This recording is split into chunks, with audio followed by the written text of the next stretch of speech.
Hello friends, तो चलिए आज हम बात करने वाले हैं रेगुलर एक्सरसाइज के क्या-क्या फ़ायदे हमें मिलते हैं ना। एक जनरल पॉपुलेशन जनरल बात करेंगे, कोई ये मेडिकल लेक्चर नहीं है। हम एक नॉर्मल जो अवेयरनेस वीडियो की तरह इस वीडियो को मैंने बनाया है, ठीक है? तो चलिए एक-एक करके शुरू करते हैं, क्या-क्या फ़ायदे हो सकते हैं।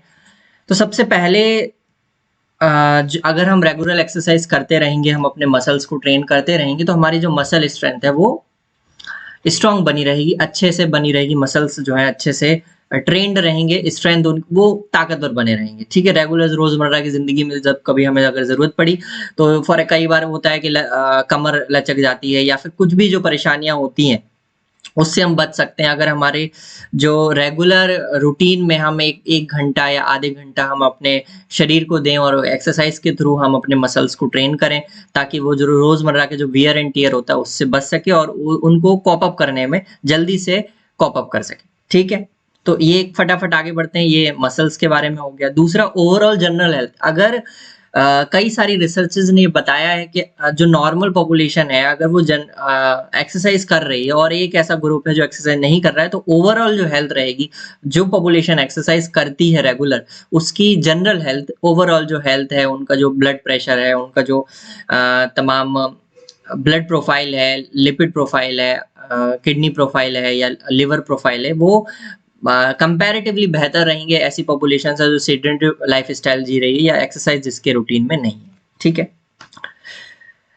एक नाम आपने सुना होगा, ब्रायन जॉनसन करके हैं एक, ये जो बड़े फेमस इंसान है, ये अमेरिका के कहीं के हैं जो कि जिन्होंने अपना एक पूरा एंटी एजिंग फॉर्मुलेशन बनाया। उन्होंने अपनी कंपनी बना करके कई सारे प्रोडक्ट्स और ऐसे मेडिकेशन पर हैं वो जिससे जिससे कि वो अपनी उम्र को 10-20 साल तक का गैप दे सके, कम कर सके। तो उनके रूटीन में लगभग 25 एक्सरसाइजेज हैं और यहाँ पर हमें उस बात पे नहीं जाना है कि हमें एंटी एजिंग का जो उसका जो रेजीम है, जो है ब्रायन जॉनसन का जो रेजीम है वो हमें फॉलो करना है। हमें बस इस बात पे ध्यान रखना है कि वो भी 45 से 60 मिनट की एक्सरसाइज करते हैं और लगभग 25 एक्सरसाइजेज उनके डेली रूटीन में होती हैं, ठीक है?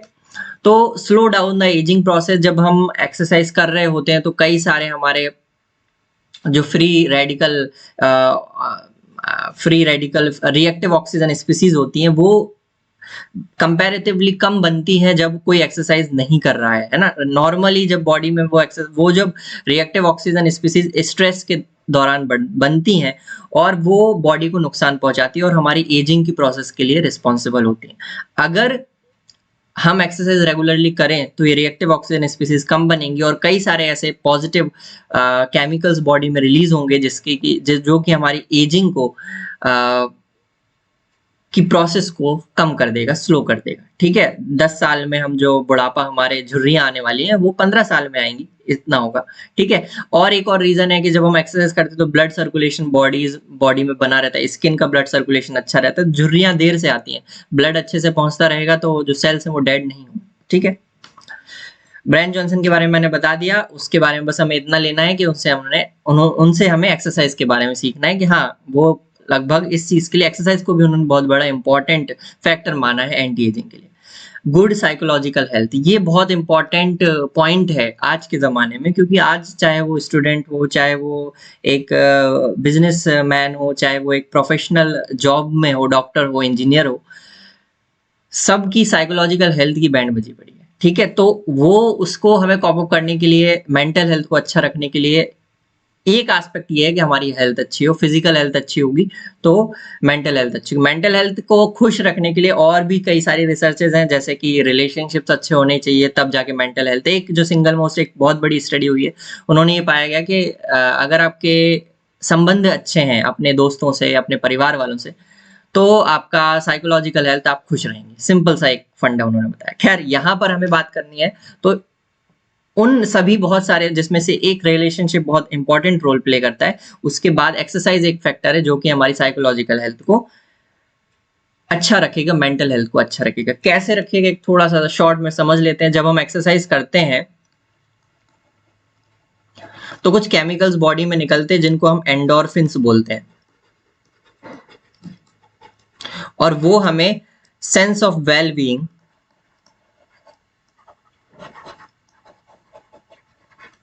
या खुशी का एहसास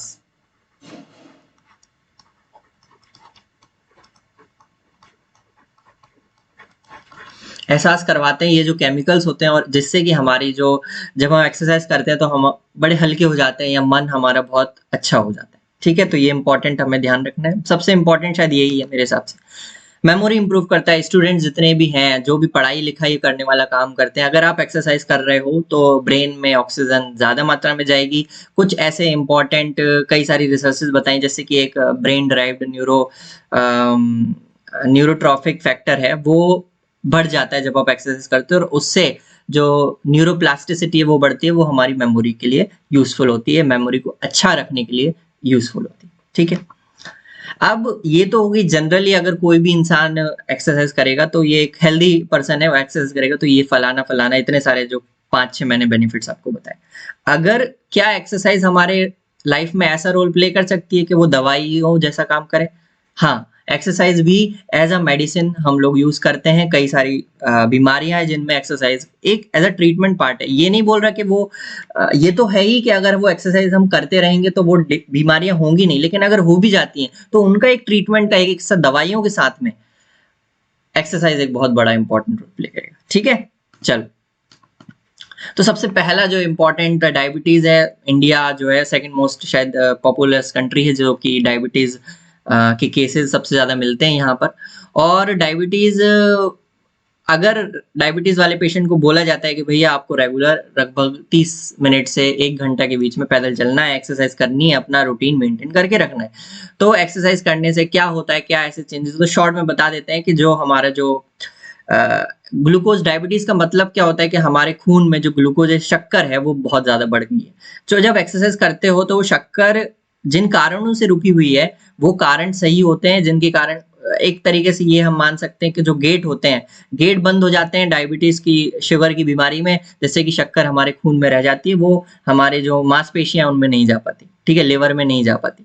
लेकिन जब एक्सरसाइज करते हैं तो कुछ छोटे छोटे जो गेट जो बंद होते हैं वो खुल जाते हैं, जिससे कि हमारी जो शक्कर है वो हमारे मांसपेशियों में और जो शरीर में जहां जानी चाहिए लीवर में जाकर के स्टोर होती है, खून से कम हो जाती है, तो उससे हम डायबिटीज के जो सिम्टम्स होते हैं उनसे हमें आराम मिलता है। ठीक है, तो एक्सरसाइज एक बहुत बड़ा रोल प्ले करता है। बीपी की समस्या बहुत सारे लोगों को होती है, लगभग ये एक 80-20 रूल होता है कि 80% पॉपुलेशन जो कि है वो डायबिटीज जो हाइपरटेंशन है उसमें उससे वो वाकिफ ही नहीं है कि उन्हें हाइपरटेंशन है ना, बीपी की समस्या है। जब वो डायग्नोस किए जाते हैं तब उनमें से निकलते हैं कि हाँ वो बीपी है उनको। ठीक है, तो ये बात हमें देखना है, हाइपरटेंशन की जो बीमारी है उससे हमें कैसे बच सकते हैं।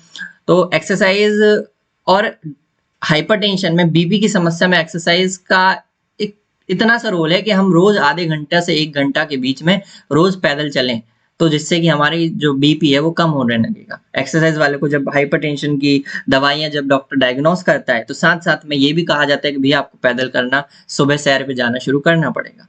तो ये एक इंपॉर्टेंट रोल है बीपी कम करने में, एक्सरसाइज का बहुत बड़ा रोल है। एक्सरसाइज में भी पैदल चलना, ये पैदल चलना, जल्दी जल्दी चलना, ये 2-3 चीजें हैं जो सिंपल हैं और बीपी को कम रखने में मदद करती है। कैसे होता है? सिंपैथेटिक टोन होती है, जो हमारा बीपी बढ़ता कैसा है, जो हमारी ब्लड वेजल्स होती है उनमें जो प्रेशर होता है वो ज्यादा है तो बीपी बढ़ा रहेगा। अगर हम एक्सरसाइज करेंगे तो ये जो प्रेशर है वो थोड़ा सा हल्का हो जाएगा, तो पाइप पे जो प्रेशर पड़ रहा है, जो हमारी धमनियां हैं, आर्टरीज और वेन्स हैं, जो नसें हैं, उनमें जो प्रेशर पड़ेगा वो ढील कम होगा और बीपी कम हो जाएगा। ठीक है, हार्ट डिजीजेस, जो हार्ट की समस्याएं होती हैं उनमें जब आप एक्सरसाइज कर रहे होते हो तो जो हमारा जो हृदय है उसमें जो जिनसे हृदय को खून पहुंचता है, वो जो आर्टरीज या जो धमनियां होती हैं वो धीरे धीरे, जैसे अगर एक्सरसाइज करेंगे रेगुलरली तो वो बढ़ती जाएंगी। ठीक है, बढ़ती जाएंगी तो हमारे हार्ट को खून अच्छे से पहुंचेगा, और हार्ट में जो हार्ट अटैक जैसी समस्या, किसी को पहले हार्ट अटैक आया है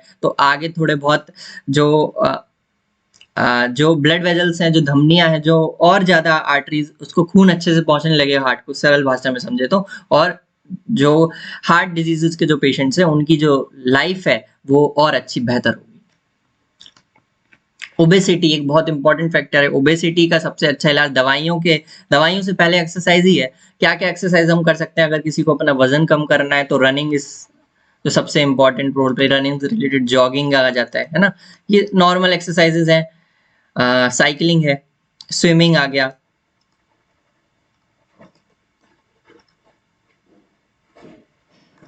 साइकिलिंग जो एक्सरसाइजेज है वो इंपॉर्टेंट रोल प्ले करती हैं मोटापे को कम करने में, ओबेसिटी को कम करने में। ठीक है, अब एक इम्पॉर्टेंट क्वेश्चंस कुछ कुछ आते हैं कि भैया हमें कितनी एक्सरसाइज करनी है, कैसे करनी है, और क्या एक बहुत स्पेशलाइज्ड ट्रेनर की जरूरत है और उसमें पैसे खर्च करने की जरूरत है।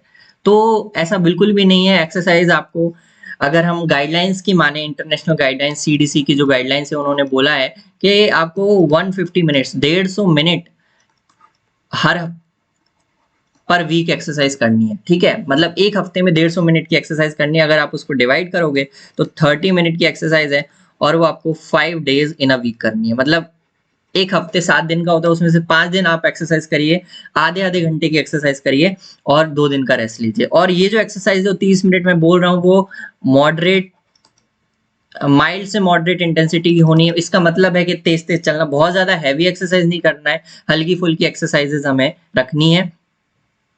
इन हल्की फुल्की एक्सरसाइजेज में क्या क्या चीजें आ सकती हैं, आपको रोज सुबह सैर पे जाना आ सकता है। ठीक है, आपका ब्रिस्क वॉकिंग हो सकती है, मतलब तेज तेज चलना, कुछ लोग आपने सुना होगा वो करते हैं। जॉगिंग आ सकता है। ठीक है, जिम में जा रहे हैं तो ट्रेडमिल वाली जो एक्सरसाइजेज होती है, साइकिलिंग है, ट्रेडमिल से आप वो चला रहे हैं, वो है। और इनमें से 2 दिन, मिनिमम 2 दिन, ये जो 5 दिन है इनमें से मिनिमम 2 दिन ऐसी एक्सरसाइज जिसमें कि आप मसल स्ट्रेंथनिंग करोगे, वेट ट्रेनिंग करोगे, जैसे कि डंबल से एक्सरसाइज करना, या फिर जो चेस्ट की एक्सरसाइज करना, बेंच प्रेस लगाना, ये वाली एक्सरसाइज जो जिम में की जाती है वो आपको करना चाहिए। पुशअप्स हो गया, जिसमें कि मसल को आप स्ट्रेंथन करोगे, वो वाली एक्सरसाइज, ये जो 5 दिन में से 2 दिन हमें करनी है। ये गाइडलाइंस है। अगर हम माइल्ड से मॉडरेट एक्सरसाइज करेंगे, आराम से एक्सरसाइज चल रही है, थोड़ा सा रेस्ट ले रहे हो फिर एक्सरसाइज कर रहे हो, तो वो चीज है। ठीक है, अब अगर मैं बोलूं कि हमें एक्सरसाइज, अगर मैं बोलूं कि मुझे बहुत ज्यादा स्ट्रेनस एक्सरसाइज करनी है, मुझे बहुत जल्दी जल्दी एक्सरसाइज करनी है, मुझे फास्ट रनिंग करनी है, तो उसके लिए हम क्या एक्सरसाइज हम कर सकते हैं, तो उसमें फिर आ जाएगा कि 75 मिनट्स एक्सरसाइज करनी है आपको पर वीक में, और यानी कि 15 मिनट का एक्सरसाइज हो जाएगा 5 डेज पर वीक, है ना। 15 मिनट की एक्सरसाइज डेली करनी है। इसमें बहुत ज्यादा फास्ट एक्सरसाइज आएंगी, जैसे कि बहुत तेज रनिंग करना है, दौड़ना है, बहुत ज्यादा हैवी वेट उठाना है, हैवी वेट लिफ्टिंग हो जाएगा इसमें। तो उनके लिए ये है कि आप 15 मिनट एक्सरसाइज करिए, बाकी का आप इतना करोगे तो आपका काम हो जाएगा।